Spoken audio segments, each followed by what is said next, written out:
Friends, family, and newcomers, welcome and welcome back to the channel. I got some exciting stuff on today's episode because today is Project Reveal Day. Now, if you guys have been following me on Instagram, Facebook, you guys may or may not have seen some of those little Easter eggs that I have been dropping in anticipation of this new project that I have going on. And without further ado, today is the day that I finally get to share in the excitement with all of y'all. So, without further ado, stay tuned, because here it is.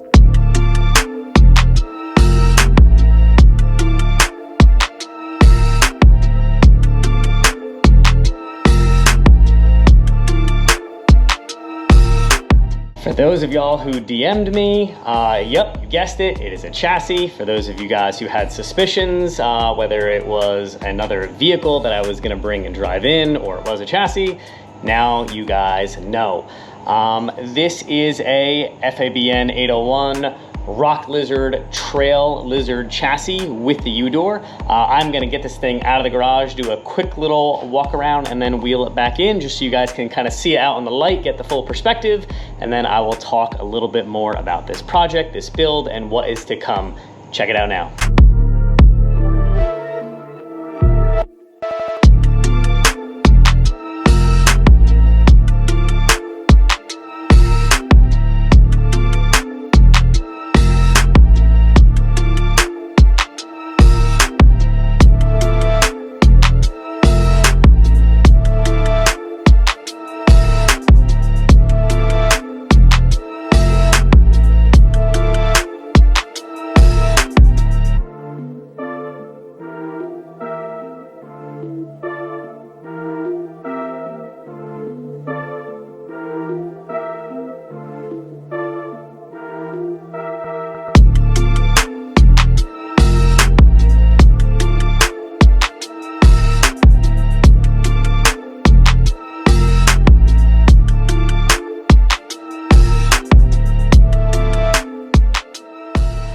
So the reason that I went with this particular chassis as well as with Rock Lizard in general, because I wanted to add in the additional tube myself, tailor it to exactly the kind of way that I wanted, and just give me that opportunity to do some of that fabrication myself, have some fun without having to, you know, fully assemble a chassis up to this stage, save me a little bit of time.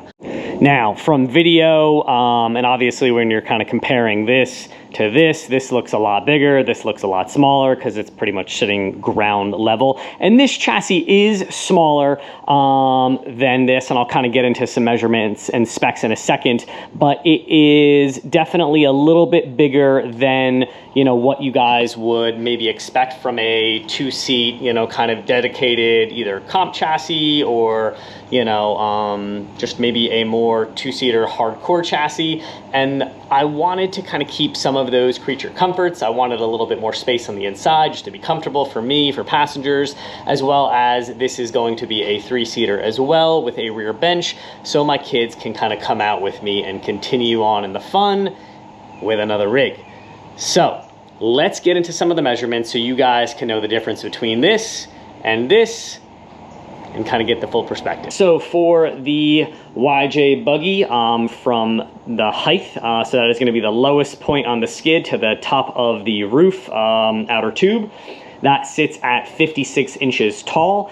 And the Rock Lizard, same thing, from the bottom of where the skid will be to the top of the roof, sits at 53 inches tall. So this chassis is not as big as the one that I'm currently using. Where you see those numbers start to jump for the larger is in the width. So on the YJ Buggy, the width door to door, so outer tube, is gonna be 63 inches wide. She's a wide boy, or girl, however you wanna describe it. And the Rock Lizard chassis comes in at 54 inches wide. So that's 9 inches narrower than my current full-size rig, which is nice. It'll make it a little nimble and able to squeeze through sort of trees and obstacles a lot better.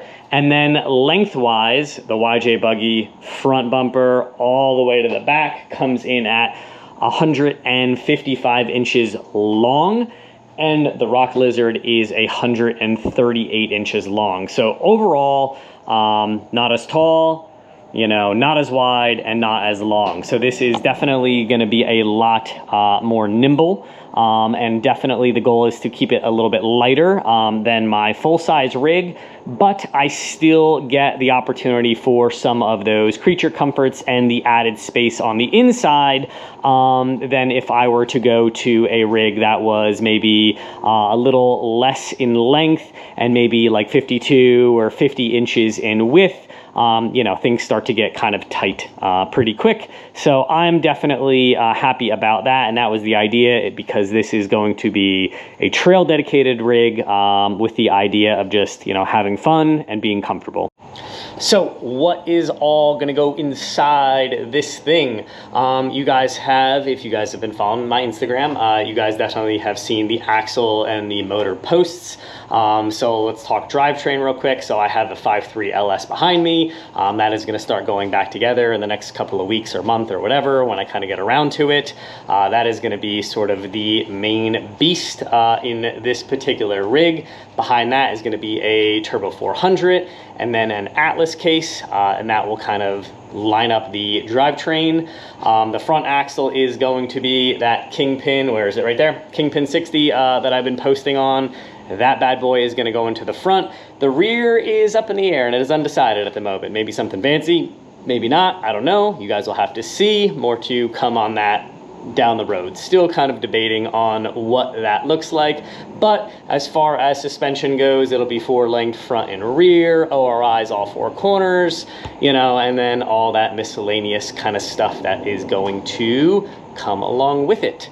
So moving on, I am going to do my absolute best to film as much of this build as I possibly can and can tolerate for you guys to see, so you guys can kind of stay in tune and come along for the ride of this epic journey. I do not have any kind of completion date in mind. I know that in my brain I'm thinking I would like to be done somewhere in the next 3 to 5 years.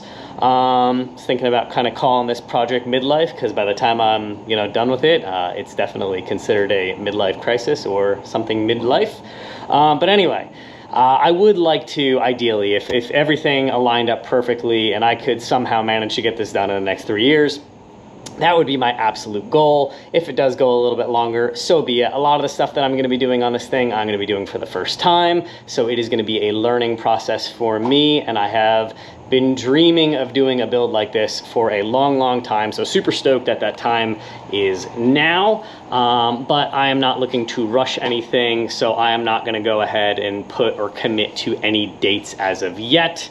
But yeah, I am going to kind of get cracking and do as much as I can. I am going to be posting about this a bunch as well on Instagram and Facebook. If you guys do not follow me, YouTube, Instagram, Facebook, it's all the same. Mad Greek Off-Road.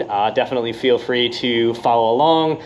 What I do not post on YouTube is going to go on Facebook and Instagram, and kind of vice versa.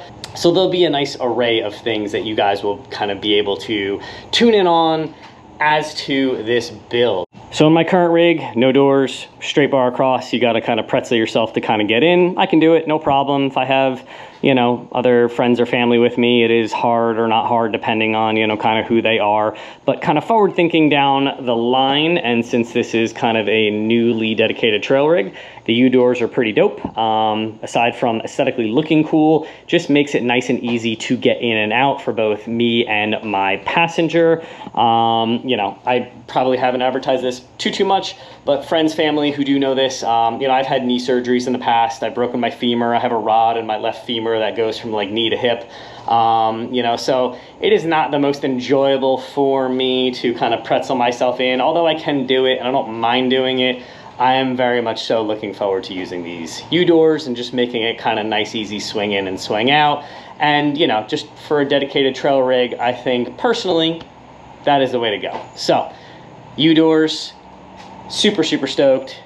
That is going to be a nice little added feature So anyway, guys, that pretty much brings us to the end of this video. Probably my next video that I'm going to be posting is going to be on the 5.3 LS motor that I am building. That is going to be going into this. Won't be a how-to. It is just going to kind of be a catch you up and show you guys what I am doing. It is not going to be a stock motor. I am doing some stuff to the top end, so I'll share all of that with you guys very, very soon. So if you guys want to stay in tune with everything that is going to go down with this project over the coming months, years, etc., definitely be sure to give this channel a subscribe, as well as follow me on Instagram and Facebook, or at least one of those two, so that you guys can kind of see the full picture and get the full perspective of what is going down.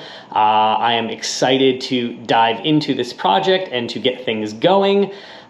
So there is definitely going to be a lot more on this channel as far as kind of fabrication and just things that are going to be going down, in addition to, you know, some of the other content that I do put out there. So excited to kind of get cracking, excited to share that with y'all. Hopefully you guys enjoyed the reveal. But anyway, thanks for stopping by, guys. God bless, and I'll catch you guys in the next one.